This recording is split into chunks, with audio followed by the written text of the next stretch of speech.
बिस्मिल्लाहिर्रहमानिर्रहीम। तो आइए सबसे पहली दलील जो है हम कुरान मजीद से लेते हैं। और सबसे पहली दलील जो है कुरान मजीद की सूरह यासीन के आयत नंबर 78 से 81 तक में अल्लाह ताला फरमाता है, बिस्मिल्लाहिर्रहमानिर्रहीम। अब वो हम पर मिसालें चस्पा करता है और अपनी पैदाइश को भूल जाता है। कहता है, कौन इन हड्डियों को ज़िंदा करेगा जबकि वो बोसीदा हो चुकी हो। उससे कहो, इन्हें वही ज़िंदा करेगा जिसने पहले उन्हें पैदा किया था, और वो तख्लीक का हर काम जानता है। वही जिसने तुम्हारे लिए हरे भरे दरख्त से आग पैदा कर दी और तुम उससे अपने चूल्हे रोशन करते हो। क्या वो जिसने आसमानों और ज़मीन को पैदा किया इस पर कादिर नहीं है कि इन जैसों को पैदा कर सके? क्यों नहीं, जबकि वो माहिर खल्लाक हैं।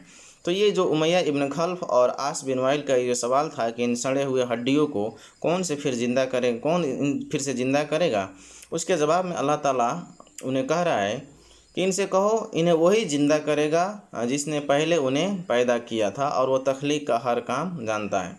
तो एक बात देखिए कि उमैया बिन खल्फ हो या फिर ये आस बिन वाइल या फिर जो भी मुशरिकीन हो, इस बात को ये लोग भी यकीन करते थे कि अल्लाह ताला ने उन्हें पहले मर्तबा पैदा किया हुआ है। तो जो भी लोग इस बात पर यकीन रखते हैं कि अल्लाह ने उन्हें पहली मर्तबा पैदा किया है और ख़ुद ब खुद पैदा नहीं हो गए हैं, उनके लिए ये मुँह तोड़ जवाब है। और अल्लाह ताला उनसे कहता है कि तुम्हें जब इस बात पर यकीन है कि अल्लाह ने तुम्हें पहली मर्तबा पैदा किया है, तो आखिर तुम किस वजह से शक में पड़े हुए हो कि जो पहली मर्तबा पैदा कर सकता है वो फिर तुम्हें दोबारा पैदा नहीं कर सकता। ये तो वही बात हो गई कि अभी की मिसाल के तौर पर कोई एक साइंटिस्ट इंजीनियर जो है एक मोबाइल फ़ोन बना दे, इन्वेंशन कर दे, और उसे कहा जाए तुमने बनाने को तो एक मर्तबा बना दिया, लेकिन अब तुम फिर इसको दोबारा नहीं बना सकते। जबकि सबसे बड़ा बेवकूफ़ वही आदमी है, क्योंकि एक सिंपल कोई भी आदमी समझ सकता है कि किसी भी चीज़ को पहली मर्तबा बनाने में सबसे ज़्यादा मुश्किल होता है। कंप्यूटर को, मोबाइल को लीजिए, पहली मर्तबा बनाने में कितना रिसर्च करना पड़ा और कितना मुश्किल और झंझटिला काम था, लेकिन एक मर्तबा बन गया तो बस उसका कॉपी होते होते जो मोबाइल पहले 50,000 में मिलता था, 1 लाख में मिलता था, अब वो 2,000 5,000 में मिलना शुरू हो गया। इसलिए ये जब आप यकीन करते हैं कि अल्लाह ने आपको पहली मर्तबा बनाया जब आप कुछ भी न थे। इंसान जो पेट में जाता है वो क्या होता है, कीड़े के स्पर्म ड्रॉप्स होता है, उसके अलावा कुछ भी नहीं होता है। कोई आदमी सोच भी नहीं सकता कि इससे इंसान पैदा हो सकता है। लेकिन आप इंसान की बनावट पर गौर व फिक्र कीजिए। वो पेट में जाता है, उसमें 9 महीना रहता है, उसके हर चीज़ वहाँ पर खुराक पहुँचती है, और फिर वहाँ से सही सलामत रास्ते से निकल जाता है, और फिर इस दुनिया में वो एक ज़िंदा मखलूक के शक्ल में ज़िंदगी बसर करता है। तो जो लोग ये बात को यकीन रखते हैं कि अल्लाह ताला ने उन्हें पहली मर्तबा पैदा किया है, वो अगर कहें कि फिर अल्लाह ताला दोबारा पैदा नहीं कर सकता, तो वो लोग सबसे बड़े बेवकूफ़ हैं। और गोया ये हुआ कि वो पहली बात को भी झुठलाते हैं खुद ब खुद।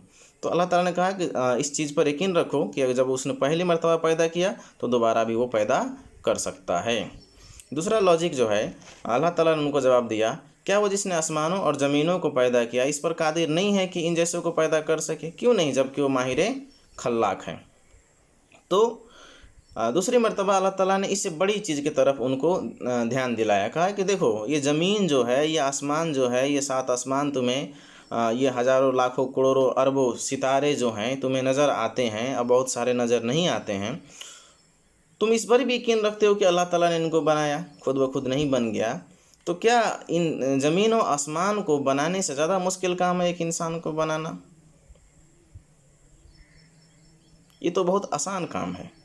जब अल्लाह ताला ज़मीन और आसमान को बना सकता है, इन पेड़ पौधों, सूरज चाँद को बना सकता है, तो फिर तुम्हारे जैसे इंसान बनाना कोई भी बड़ी काम और बड़ी मुश्किल काम नहीं है। अब जो है उसी तरह एक और मिसाल दिया कि ये तो कुछ भी नहीं है, तुम इस दरख्त को देखो, ये हरा भरा होता है, और इसमें से हम क्या करते हैं, आग पैदा कर देते हैं। कोई सोच भी नहीं सकता कि हरा भरा पेड़ से जो है आग पैदा हो सकता है। तो ये सवाल जो है और ये जवाब उन लोगों के लिए है जो अल्लाह पर ईमान रखते हैं, और उनको बस इस बात का डाउट होता है कि पता नहीं अल्लाह ताला फिर कैसे दोबारा ज़िंदा कर सकता है। और जो लोग हैं जो अल्लाह ताला पर ही यकीन नहीं रखते कि अल्लाह ने उन्हें पहली मर्तबा पैदा किया, और जो लोग हैं बिग बैंग थ्योरी पर यकीन रखते हैं, यानी कि वही समझते हैं कि वो खुद ब खुद बन गए हैं और अल्लाह ताला उन्हें पहली मर्तबा भी पैदा नहीं किया, इसलिए दोबारा भी पैदा नहीं कर सकता। तो ऐसे लोगों से मुझे नहीं लगता कि बात करने की कोई ज़रूरत है। ये लोग नॉर्मल लोग नहीं हैं। ये इस बात को तो यकीन कर लेते हैं कि इंसान जो है खुद ब खुद बन गया, लेकिन इन्हीं के सामने कह दीजिए कि ये घड़ी, ये कंप्यूटर, ये चश्मा खुद बखुद बना हुआ है तो आपसे ये झगड़ा कर लेंगे, कहेंगे तुम बेवकूफ़ हो, कैसे ये बन सकता है। तो सबसे बड़े बेवकूफ़ लोग यही हैं, इनसे बहस करने की ज़रूरत हमें नहीं है।